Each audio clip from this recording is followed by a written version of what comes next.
우리가 이 마음 안에 천사만 있으면 좋은데 나도 몰래 여기 악마가 동거하고 있어요. 그렇죠? 내 마음 안에 천사하고 악마가 동거하고 있는 것 같지 않아요? 그런데 문제는 어느 때 천사 같으냐면은 본당 신부님한테 말할 때, 이때는 천사 같아요. 여기 자매님들 보면은.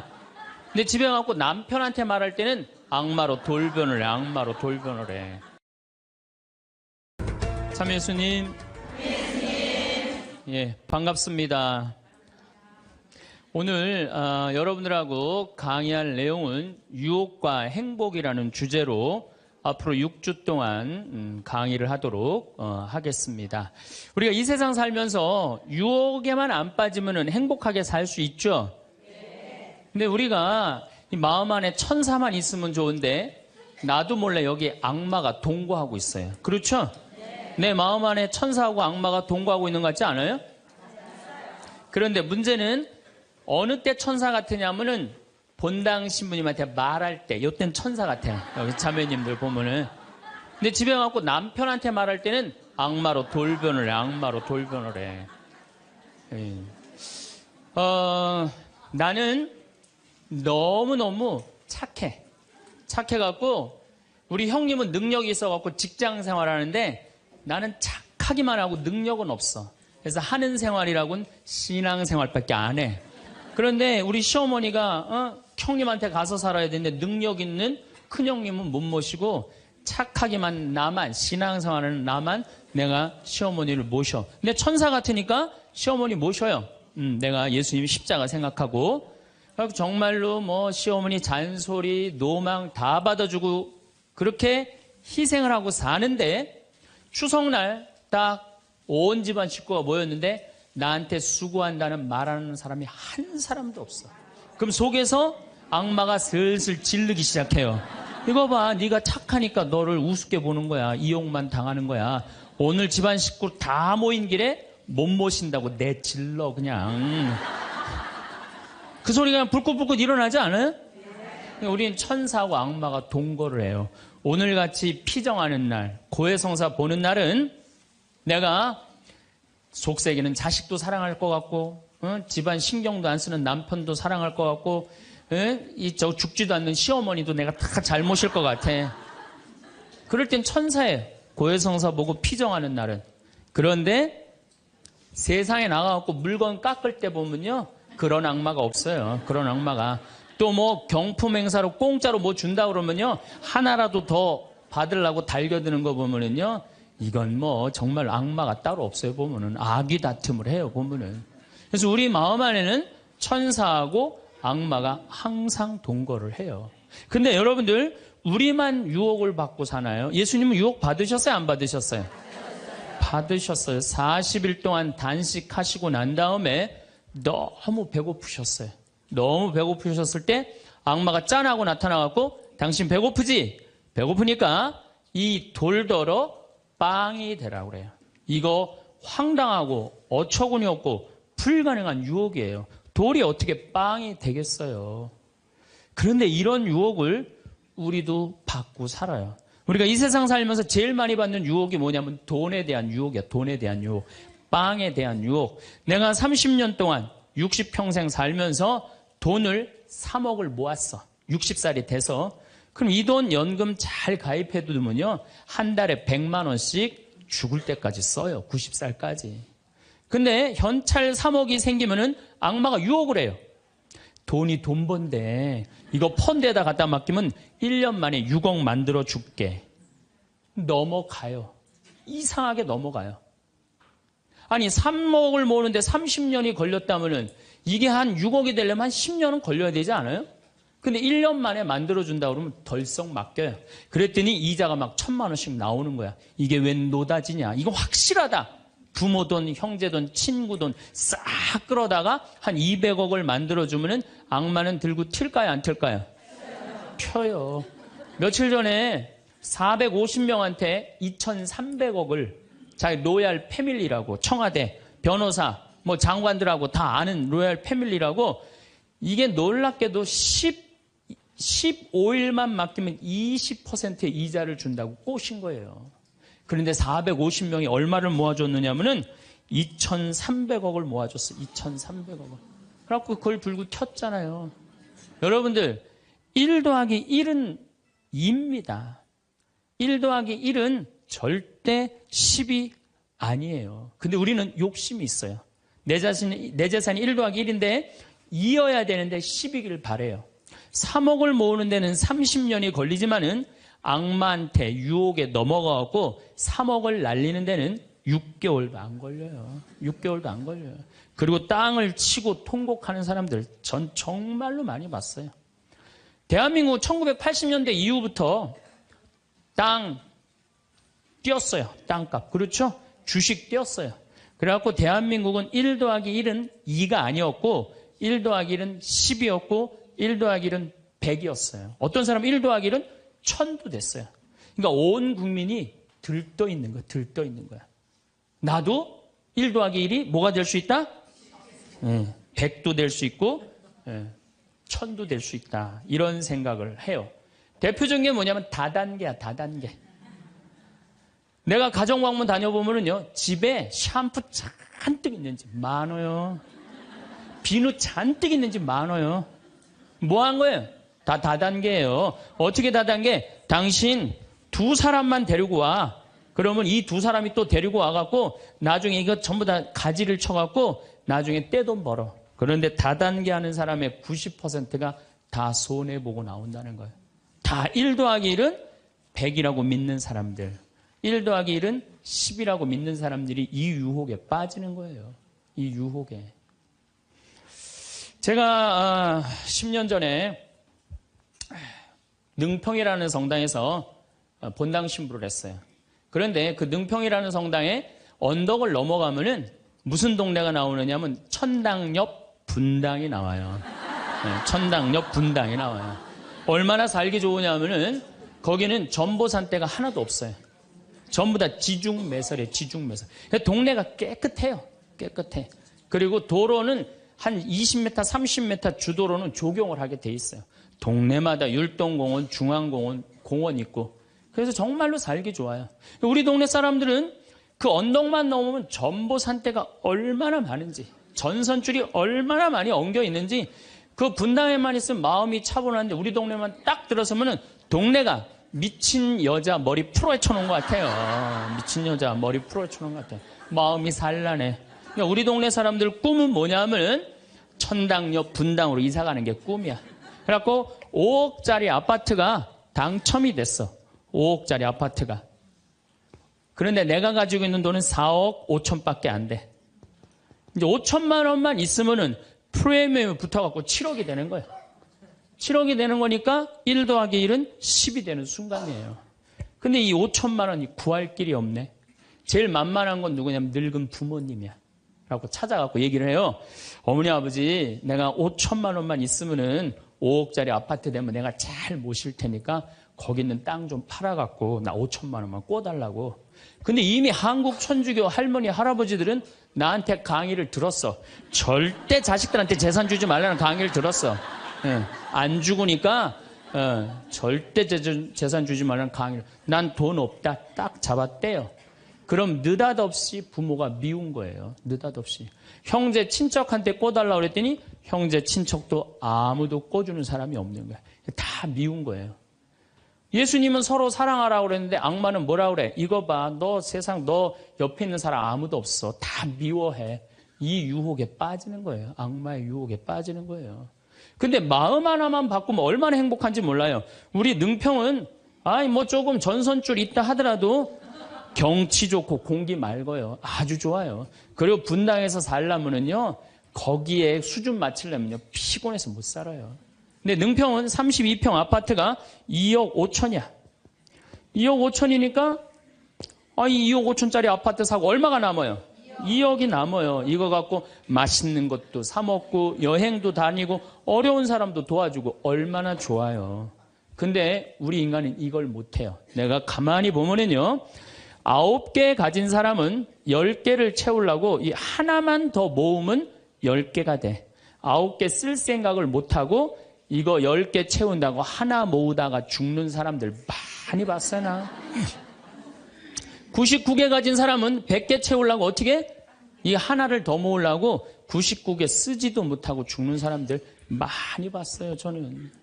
여러분들은 어떠세요? 재산이라는 게 뭔지 아세요? 여러분들 재산이라는 건요, 내가 쓴 것만 내 재산이에요. 내가 쓴 것만.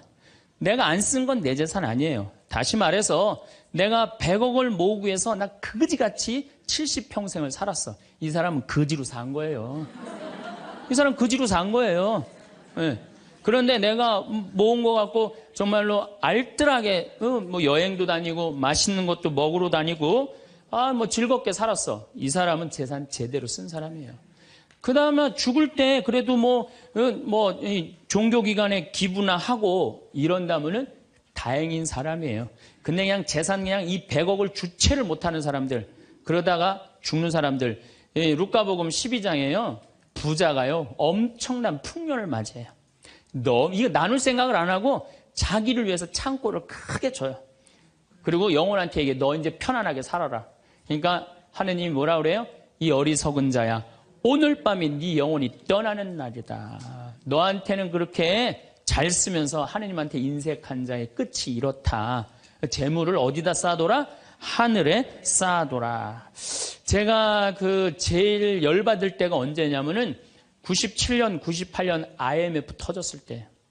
이때 막 우리 교우들 20억, 30억 막 날렸어요. 그래서 술이 그냥 떡이 돼갖고 와서 나한테 뭐라 그러냐면, 신부님, 이렇게 허무하게 날아갈 줄 알았으면 신축금이라도 많이 낼 걸 그랬다. 제일 열받을 때. 그럴 줄 알았으면 미리 해지. 왜 날리고 와서 나한테 그래. 열심히 산 사람들이 실패하고 울면은 동정이 가는데요.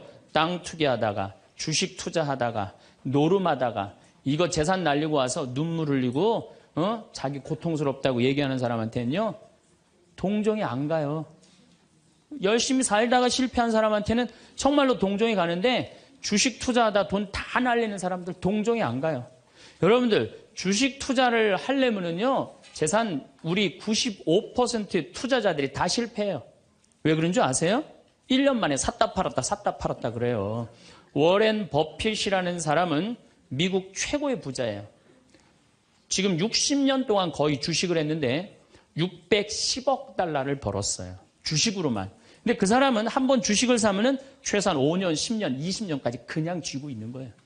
그러니까 돈을 버는 거야. 근데 우리는 그냥 얼마 전에 잠깐 무슨 경제 방송을 보니까 3개월 만에 15% 내는 수익 방법, 그런 건 없어요. 1 더하기 1은 2지 1 더하기 1은 10이 절대 아니에요. 근데 우리는 그렇게 착각하고 사는 거예요. 그런 기대 속에서.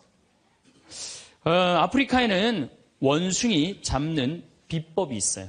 어떻게 원숭이를 잡느냐 하면은 항아리를 이렇게 만들어 놓고 주둥이, 원숭이 손이 들어갈 만한 주둥이를 만들어 놔요. 그리고 여기에다는 자갈을 잔뜩 넣어 놔요. 그리고 여기다 바나나를 딱 놔요. 원숭이가 지나가다가 웬 바나나, 그리고 딱 바나나를 잡아요. 잡으면은 주먹이 커지는 거야. 바나나만 놓으면은 손이 빠지는데 잡은 바나나는 놓기 싫은 거야. 그러니까 이 무거운 항아리를 들고 이놈의 바나나 왜 안 빠지냐 하루 종일 뛰어다니는 거야. 저녁에는 지쳐갖고 움직이질 못한대요. 그러면은 그 원숭이를 잡아서 먹는다는 거예요. 그런데 지금 여기 있는 여러분들 가운데서도 그 바나나를 못 놓고 계신 분들 많습니다, 지금. 네? 지금 땅을 쥐고 이러지도 못하고 저러지도 못하고 괴로워하는 사람들 많아요. 주식 사놔갖고 그냥 이러지도 못하고 저러지도 못하고 전전긍긍하는 사람들 많아요. 지금 놀 때예요. 노름에 빠져갖고 그거 원금 찾는다고 뛰어다니는 사람 지금 놓으면은 제일 행복해요. 지금 놓으면 살 수 있어요. 그런데 우리는 그거를 못하는 거예요. 그거를. 욕심을 이용하는 거예요. 악마가 우리를 왜 유혹할 수 있는 것 같아요? 우리의 욕심을 가지고 이용을 하는 거예요. 사기 치는 사람도 1 더하기 1은 100이라고 그러면서 홍보를 하죠. 유혹을 해요. 근데 1 더하기 2는 2라고 믿는 사람은 절대 유혹에 안 빠져요. 근데 1 더하기 1은 100이 되기를 바라는 사람은 그 어처구니 없는 악마의 유혹에 빠진다는 거예요. 난 말할 거 없어요. 내가 그러니까. 내가 여기 생태마을 시작할 때 15년 전에 돈이 한 푼도 없었어요. 그래갖고 우리 교구 70세 원로 신부님한테 찾아갔어요. 김창린 필립보 신부님. 여기가 필립보 생태마을이죠? 그 신부님 찾아갔어요. 신부님, 내가 우리 교우들 앞으로 이제 주 5일째가 곧 될 텐데 우리 교우들을 쉴 수 있는 생태마을을 짓고 싶습니다. 토요일날, 일요일날 와서 피정도 하고 기도도 하고 쉴 수 있는 공간을 짓고 싶습니다. 그랬더니 신부님이 너 어쩜 그렇게 시간을 잘 맞춰서 왔냐는 거예요. 그게 무슨 소린가 했더니 당신이 은퇴하면 살라고 땅을 수원에다 사뒀는데 그게 개발지가 된 거야. 근데 보상비가 14억이 나온 거예요. 근데 신부님이 그때 이런 말씀을 하시더라고요.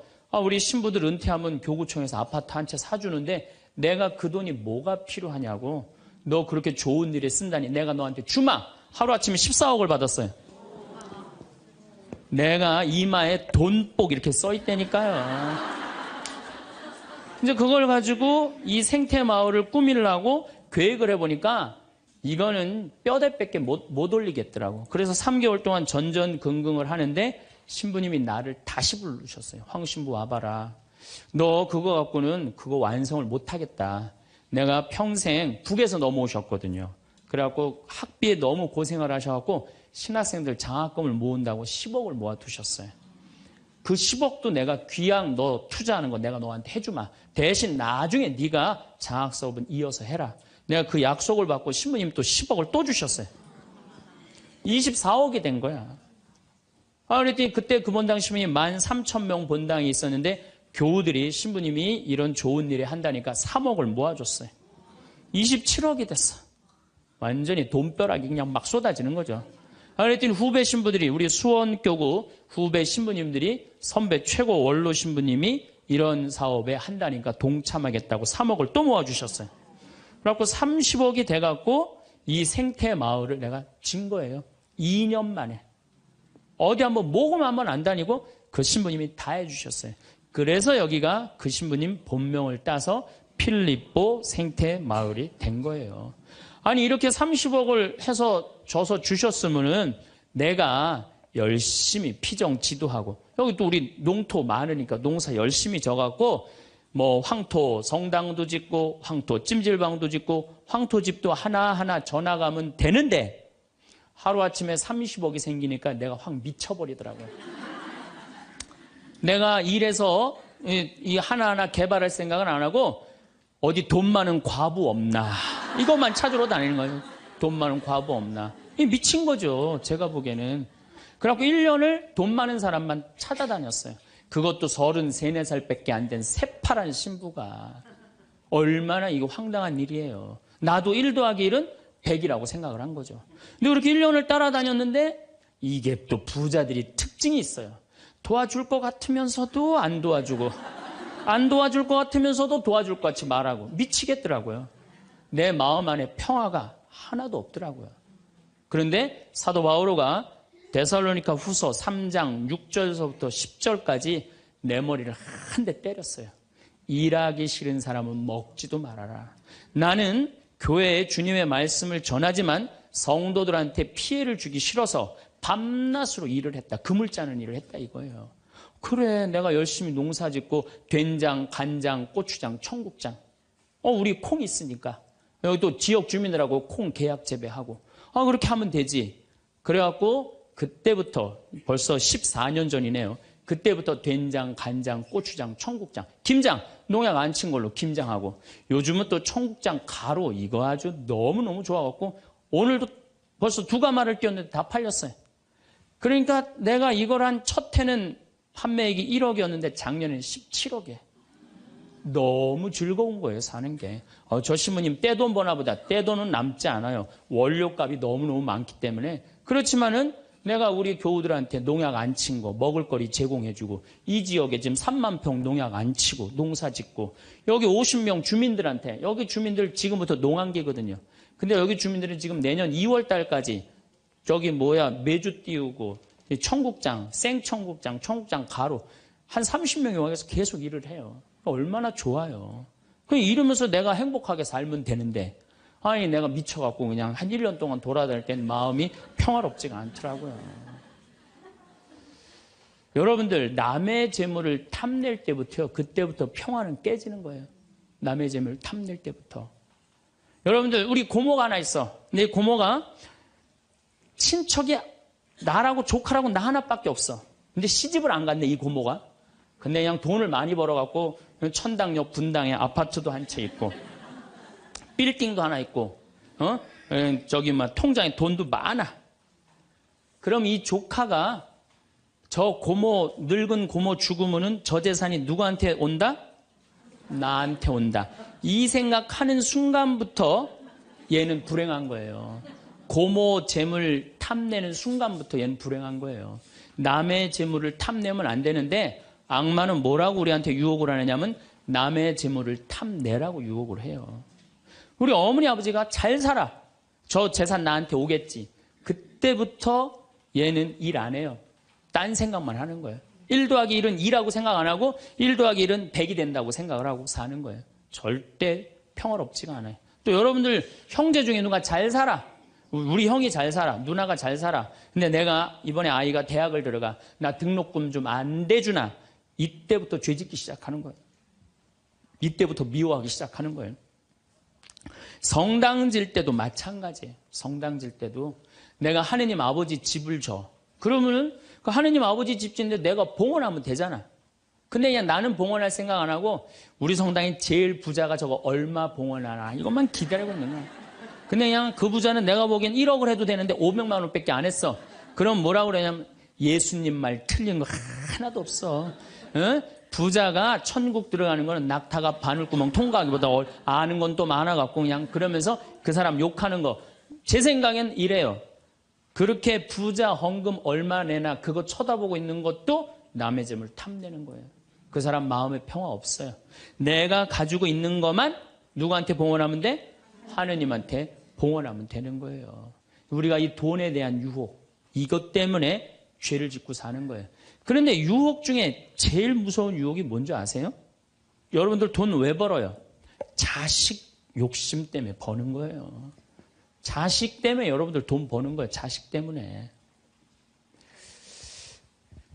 아메리카의 인디안들은 자식이 태어나면 어디다 봉헌하냐면 별한테 봉헌한다고 그래요.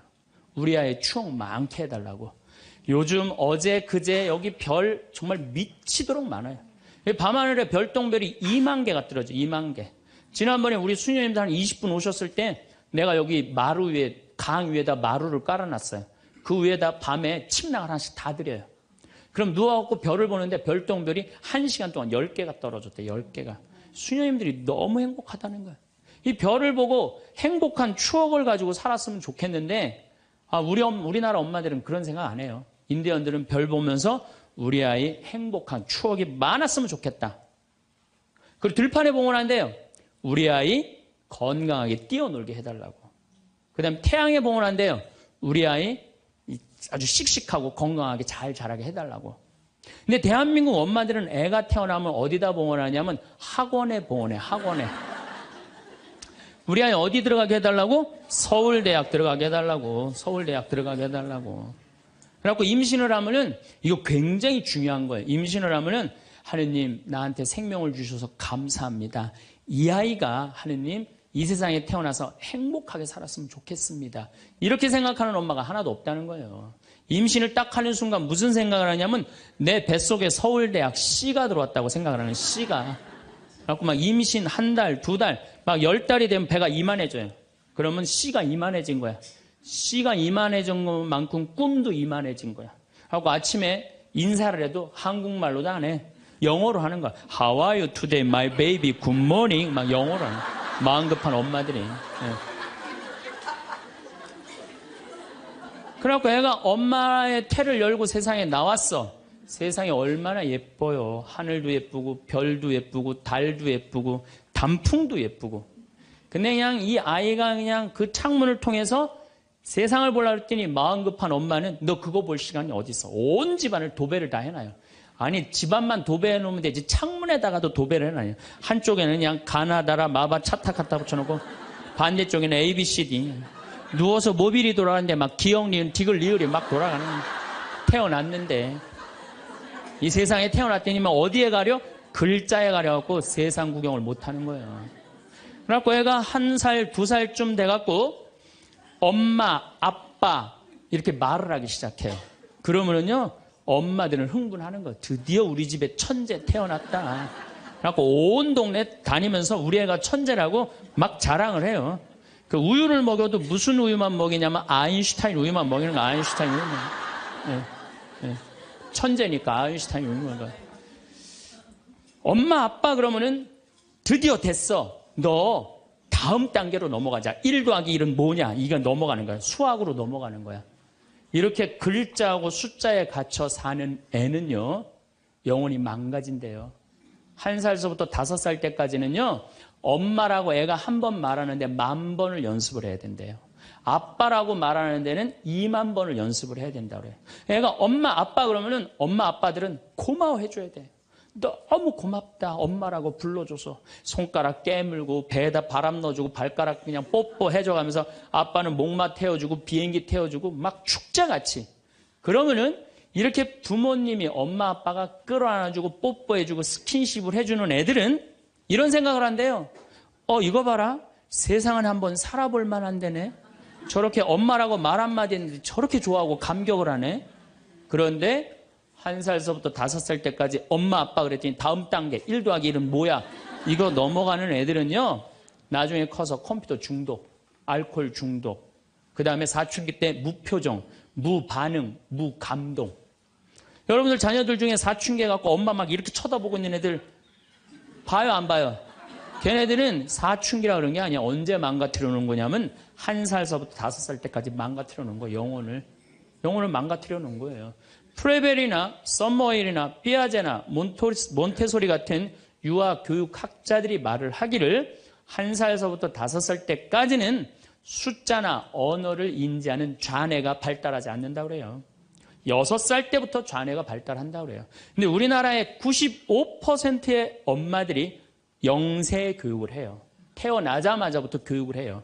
교육비 얼마? 350만 원짜리 교육비를 들여서 전부 다 350만 원 애한테 그냥 영세 교육을 시키는 거예요. 우리나라 청소년의 95%는 이미 1살서부터 5살 때까지 영혼이 망가져 버린 거예요. 그래갖고 그냥 5살 때 돼갖고 그냥 텔레비에 나오는 글자 모르는 글자가 없어. 5년 동안 공부했으니 애가 모를 리가 있어요. 모르는 글자가 없어. 그냥 쫙쫙 읽어대. 그러면 나한테 데리고 와요. 신부님 우리 애가 천재인가 보라고. 왜요? 텔레비에 나오는 글자 모르는 글자가 없어요. 안수기도 해달라는 거. 그럼 내 걔 머리에 손 얹고 뭐라고 기도하느냐면 이제 네 인생은 쫑났다. 내가 이렇게 기도한다니까. 걔 인생은 쫑난 거예요. 걔 인생은. 근데 이 사실을 아무도 몰라요. 아무도. 그래갖고 천재인 줄 알고 초등학교에 넣어놨더니 40명 중에 20등 해갖고 오는 거야. 받아쓰기 100점 중에 50점 받아오고. 그러면은 여러분들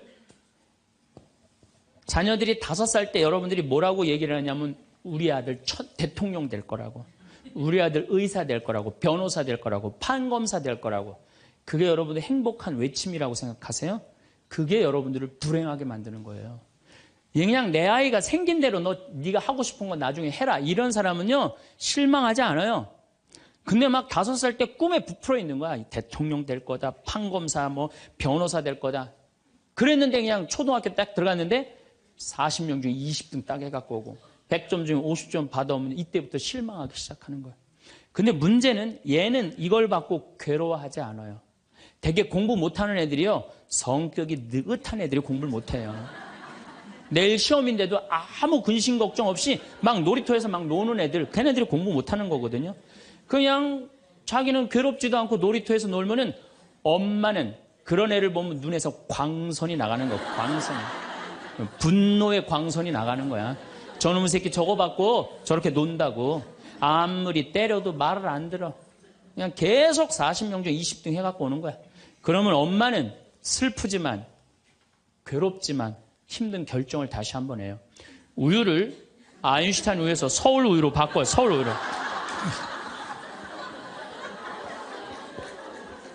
그래갖고 그냥 그렇게 6년 동안 서울 우유를 먹였는데 중학교 딱 올라갔는데 초등학교 때 말 안 듣는 거하고 차원이 틀려요. 중학교 때 컴퓨터 게임에 빠지면은요 미쳐요. 엄마하고 밥 먹으러 나가도 그냥 핸드폰으로라도 해요, 애들이. 그냥 그거 보고 있으면 속에서 불 나요, 안 나요? 속에서 불이 나죠. 근데 걔는요, 그렇게 될 수밖에 없는 성장 과정이 있는 거예요. 그래갖고 막 학원을 막 땡땡이를 까는 거야. 초등학교 때는 때리면 울면서 갔는데 중학교 때는 간다고 가요, 일단. 그러고 난 다음에 지가 알아서 컴퓨터 게임방 가서 게임하고 놀고 밤 10시에 학원 다녀왔다고 거짓말 하는 거야. 그러니 안 그래도 꼴배기 싫은데 그냥 불이 나는 거야. 이미 학원에서 전화 받은 내가 안 왔다고. 그럼 이놈의 새끼 어디서 거짓말 하느냐고 때리려고 그러는데 이게 너무 커갖고 손이 닿아요, 안 닿아요? 안 닿아요. 이놈의 새끼 애는요, 엄마가 때리려고 그러면 힘도 안 들여. 왜 이러냐고. 고개만 젖히면 그냥 막 날아가는 거야. 고개만 젖히면 손이 닿지도 않아. 그러면 또 멱살을 끌어내려갖고 그냥 이놈의 새끼 어제 엄마 때리는데 피하느냐고 그러면은 그때서 아이가 엄마 손을 딱 잡고 흰 눈동자 95%, 까만 눈동자 5%, 엄마보다 눈을 더 뒤집어 확 뒤집어. 왜 이러냐고. 나 좀 제발 놔두라. 나 공부하는 거 지겹다고. 엄마를 확 밀쳐내요. 그럼 엄마는 그냥 마룻바닥에 확 널브러지면서 마룻바닥을 움켜쥐고 너무 슬프지만은 힘든 결정을 다시 한번 해요. 우유를 서울우유에서 연세우유로 바꿔요. 연세우유로. 연세우유로 이제 바꿔갖고 그냥 먹었는데, 고등학교 올라갔는데 이놈이 이거는 뭐 내가 보기에는, 여러분들 중학교 때는요, 애가 말도 못하고 반항을 하는데 고등학교 때는 차원이 틀려요. 어떻게 틀리냐면 엄마 아빠는 뭘 잘 살아서 나한테 잘 살라고 그러느냐고, 당신들이 나한테 해준 게 뭐 있느냐고 말도 못하는 거예요. 이때는 어떤 상황에 들어가느냐면 동네 자랑도 못해. 친척한테 아무 자랑도 못해. 조금만 있으면 이제 대학 금방 탈로가 나게 생겼는데, 5살, 6살 땐 대통령이다, 천재다, 뭐 생 난리를 하고 돌아다녔는데, 고등학교 땐 완전히 소가리를 하는 거예요. 완전히 소가리를 하는 거예요. 그리고 말도 못하는 게 한마디 하면 아들이 그냥 주먹으로 그냥 문치면 문이 뻥뻥 뚫리니까 무서워서 말도 못하는 거예요. 그러면 그냥 동네에도 말 못하고 그냥 집에서도 말 못하고 엄마만 속병이 드는 거예요. 너무 슬프지만은 아무도 모르게 힘든 결정을 다시 한번 해요. 우유를 연세우유에서 건국우유로 바꿔요.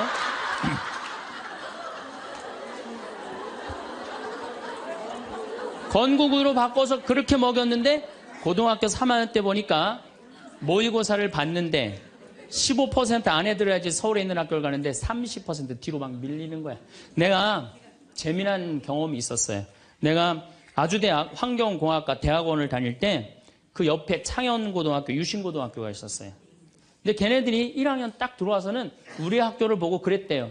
내가 아주대학 가면은 내 대학을 안 간다 그랬대요. 1학년 되면은. 근데 2학년 애들은 상황이 틀리대요. 아주대학도 괜찮은데 이런데 2학년 되면. 근데 3학년이 된 애들은 그 창현고등학교, 유신고등학교 애들은 3학년 때만 되면 제발 아주대학만이라도. 엄마가 딱 그런 마음이야. 그러니까 이제 엄마가 너무 슬프지만은 그 성적표를 받아보고 마지막으로 힘든 결정을 다시 한번 해요. 우유를 건국우유에서 저지방 우유로 바꿔요.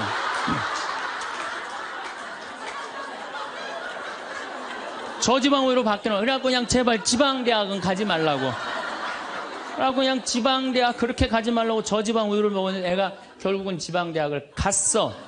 이때부터 자식이 미운 거예요. 자, 여러분도 한번 생각을 해봐요. 그 소중한 자식 태어났는데 처음부터 네 생긴 대로 살아라 그랬으면 20년 동안 사랑이 쌓였을 거예요. 근데 처음부터 자기가 먼저 대통령, 판검사 목표 설정해놓고 애가 따르지 않는다고 애를 미워한다. 애가 잘못하는 거 부모가 잘못하는 거예요. 나는 100번 부모가 잘못한다고 생각을 해요. 공부 못하면 어때요? 애가 건강하고 자기 행복하게 살면 되지. 내 목표에 애가 따르지 못한다고. 그리고 애들이 공부 못하는 거는 누구 머리 닮아서 공부 못해요?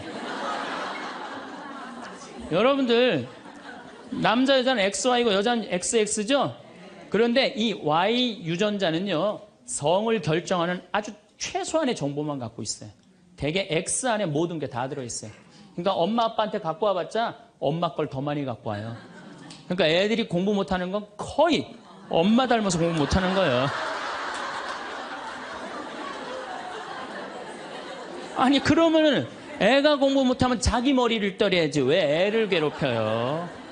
그러니까 우리나라 초등학교, 중고등학교, 대학생 중에 부모하고 제일 사이 나쁜 세대가 대학생이 제일 나빠요. 그 정도는 부모하고 마음이 통해야 되는데, 말이 통해야 되는데 말이 안 통하는 거예요. 그냥 부모 싫다고 떠나가는 거예요. 그냥 자식 놓치는 거죠. 영원히 떠나가는 거예요.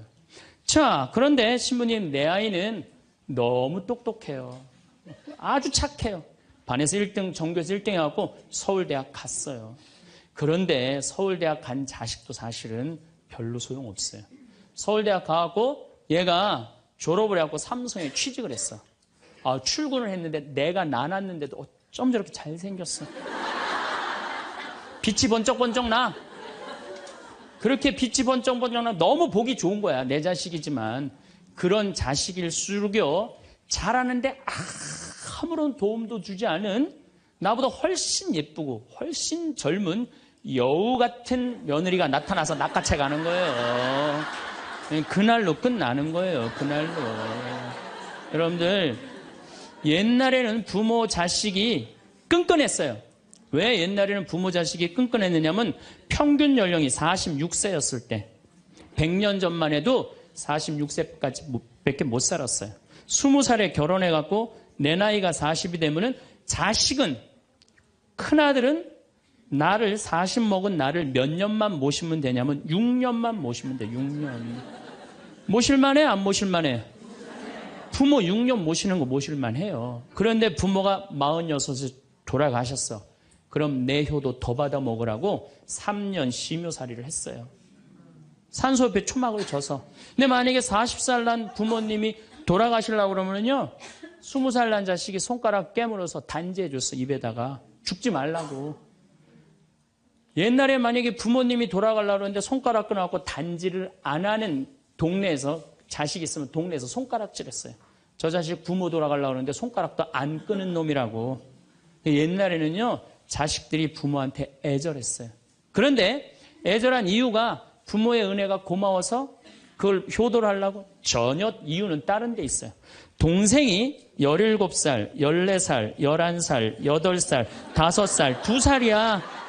아니 이렇게 줄줄이 나눠놓고 지금 죽으면 이거 누가 키워야 돼? 장남이 키워야 돼. 장남이. 그러니까 죽어도 언제 죽어라? 2살까지 키워놓고 죽어라. 만약 우리 부모님이 2살까지 다 키워놨어. 그때까지 부모님이 살아있으면은요, 얘를 시집 장가 보낼 때까지 살아있으면 너무 고마웠고 차려준 잔치가 환갑잔치예요. 그리고 진짜 오래 살았다고 차려준 잔치가 진갑잔치예요. 이게 나아갈 진짜를 써. 60에서 더 나갔다. 이거 나가지 말아야 되는데 더 나갔다 이거예요. 그래서 진갑잔치야. 그리고 만약에 70까지 살았다. 이거는 두보의 시에 나오지만은 옛날부터 70까지 사는 것은 고자, 고래희, 희박하게 온다 이거야. 70까지 사는 사람은 희박하다. 그래서 고희라는 단어를 쓰는 거예요. 이거 옛날엔 70까지 어떻게 살아요? 근데 요즘은 60 넘어도 갈 생각 해야 안 해요? 자, 나 60 넘었다. 손 들어보세요. 여기 좀 별로 없을 것 같은데 손 들어보세요. 이게 문제라는 거예요. 60이 넘었으면 가야지. 평창으로 오면 어떻게 해? 평창으로 오면. 그런데 요즘 우리 직원들이 말을 하기를 뭐라고 그러냐면, 신부님 70이 됐는데요, 아줌마 같은 분들이 너무 많다는 거예요. 70에도 요즘 아줌마 같아요.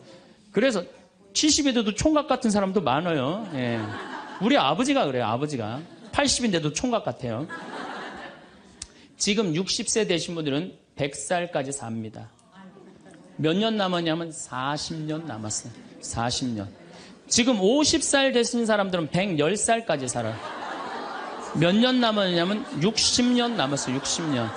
자, 아니 오늘 방송에서 뭐라고 그랬냐면은 2040년에 평균 연령이 190살이라고. 90살. 2040년. 자, 그렇다면 여기 지금 50대신 분들 2040년이면은 80대예요. 그때 평균 연령 90이에요. 그럼 그때 다 100살 넘게 산다는 얘기예요. 제 말이 그냥 허투루 하는 말이 아니에요. 지금 40 넘은 사람들은 120살까지 살아요. 여러분들 120살까지 살 때 자식이나 효도할 수 있어요? 노 갈등이 생기는 거예요. 노 갈등. 늙은 자식과 늙은 부모의 갈등이 생기는 거예요. 제가 대전에 가서 강의를 했어요. 강의를 했는데 노인대학에 가서 강의를 했어요. 그랬더니 할아버지 한 분이 오셔서 머리가 하얀 할아버지야. 신부님 제가 75인데요. 나 엄마 때문에 힘들어서 죽겠다는 거예요. 무슨 소린가 했더니 98살 먹은 엄마가 그렇게 잔소리라고 힘들게 한다는 거예요. 이거 먹고 싶다 저거 먹고 싶다. 자기도 힘들어 죽겠는데 98살 먹은 엄마 때문에 힘들다는 거예요. 그래서 이제는 노 갈등, 늙은 부모와 늙은 자식의 갈등이 생기는 거예요. 또 얼마 전에는 하나투어에서 난리가 났어요. 96살 먹은 할아버지가 배낭여행을 신청을 한 거예요. 96살짜리 할아버지가. 그래갖고 그냥 하나투어에서 이걸 어떻게 해야 되느냐 그래갖고 할아버지한테 전화를 했어요. 할아버지 96은 배낭여행 안 됩니다. 그때는 할아버지가 화를 내면서 걱정하지 말아라. 난 아들하고 가니까 우리 아들이 다 잘해줄 거다. 아들이 몇 살인데 그러냐고. 우리 아들은 70살이다. 70살. 여러분들 우리나라가 지금 100살 이상이 몇 명이냐면은 1700명이에요. 100살 이상. 얼마 전에 텔레비전에 102살 먹은 할머니 83살인가 먹은 며느리 또 50 몇 살 먹은 3대가 살죠. 이제는 그런 일이 다반사로 생긴다는 거예요. 다반사로. 지금 70살 넘은 우리나라 인구가 240만 명이에요. 70살 이상이. 60세 이상이 65세 이상이 540만 명, 540만 명. 초등학교 애들이 310만 명이에요. 그러니까 요즘 길에 나가보면요. 우리 어렸을 땐 길에 애들이 바글바글 했어요. 구슬치기, 딱지치기 그냥. 할머니는 이런 할머니 하나 이렇게 구경하고 있었어요. 근데 요즘에 길에 나가보면 애들은 하나도 안 보여요. 애들 낳지도 않고 학원에 가고. 길에 나가면 누구만 바글바글 하냐면 할머니, 할아버지들만 바글바글하고 돌아가요. 21세기는 그래서 노인의 시대라는 거예요. 여러분들은 그런데 더 심각한 건 지금 70, 80 되신 분들은 그나마 이제까지 살아왔어. 이제 10년, 20년만 하면 견뎌요. 여러분들은 앞으로 50년, 60년 남아있어요. 그 인생에 대한 설계가 준비되어 있습니까? 안 돼 있습니까? 안 돼 있어요. 자, 여러분들 나는 그래도 늙어서 자식하고 삽니다. 난 너무너무 행복합니다. 그런 할머니는 정말로 정신없는 할머니예요.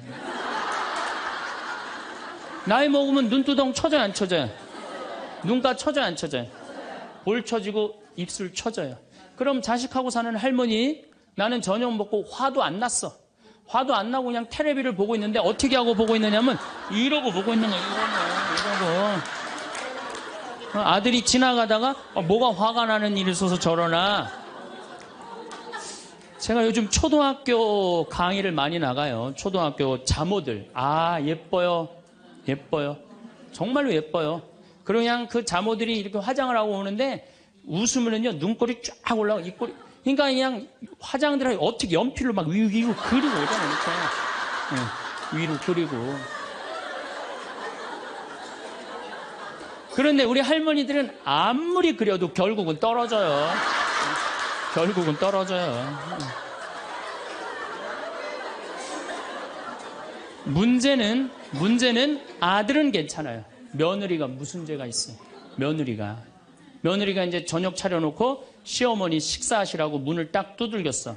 방문을 딱 열었는데 또 이 시어머니 전기세 아낀다고 불은 꺼놓고 깜깜한 방에서 텔레비만 보고 있는 거야. 텔레비만. 그래갖고 그냥 밥 먹으라고 그랬는데 머리 하얀. 밥 먹으라고 그러냐? 문을 열 때마다 그냥 심장이 떡떡 떨어지는 거예요. 심장이 떡떡 떨어지는 거예요.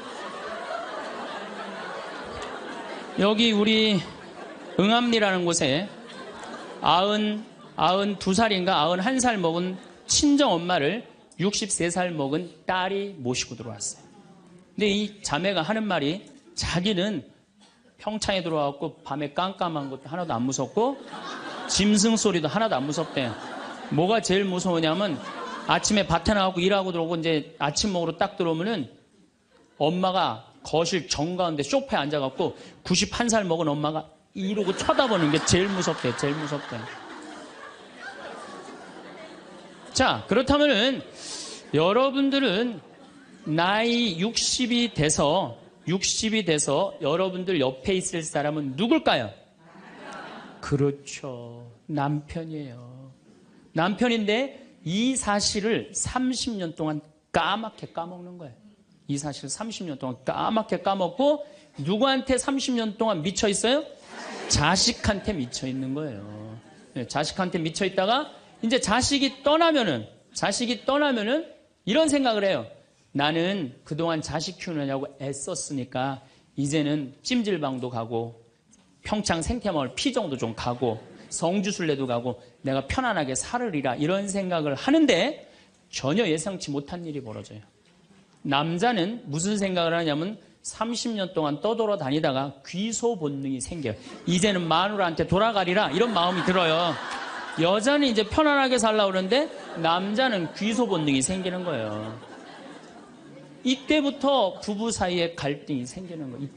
이때부터 전혀 부부의 사랑을 생각하지 못하고 자식한테만 미쳐 있고 남자는 바깥에만 미쳐 있다가 60에 딱 만나갖고 젊었을 때는 그렇게 맛있는 거 차려놓고 여보 일찍 들어와 그래도 안 들어오더니 이제 60 넘어서 굳이 집에 안 들어와도 되는데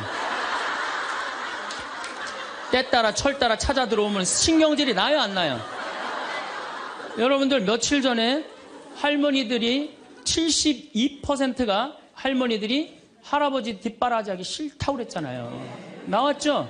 그러니까 이게 심각한 문제예요. 어떻게 할 거야? 이거는 다음 시간에 이야기하도록 하겠습니다. 네, 감사합니다. 황창현 신부님의 명강의 잘 들으셨나요? 우리 마음 안에 천사와 악마가 함께 공존하는데 악마의 욕심으로 인해 그 유혹에 넘어가서 남의 재물을 탐낼 때 마음의 평화가 깨진다는 말씀이 너무 공감되는 강의였어요. 마음의 욕심을 다스리는데 도움되는 명언 공유합니다.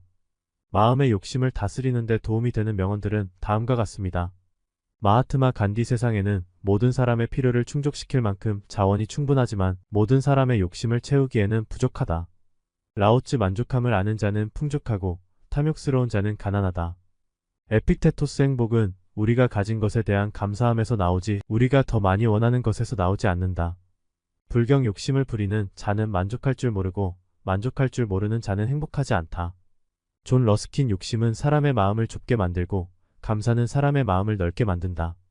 아리스토텔레스 중용을 지키는 사람은 과도한 욕심을 부리지 않으며 필요 이상의 것을 추구하지 않는다. 이 명언들은 우리에게 마음의 욕심을 다스리고 현재의 삶에 만족하며 감사하는 태도의 중요성을 상기시켜줍니다. 오늘도 건강과 평온이 함께이시기를. 감사합니다.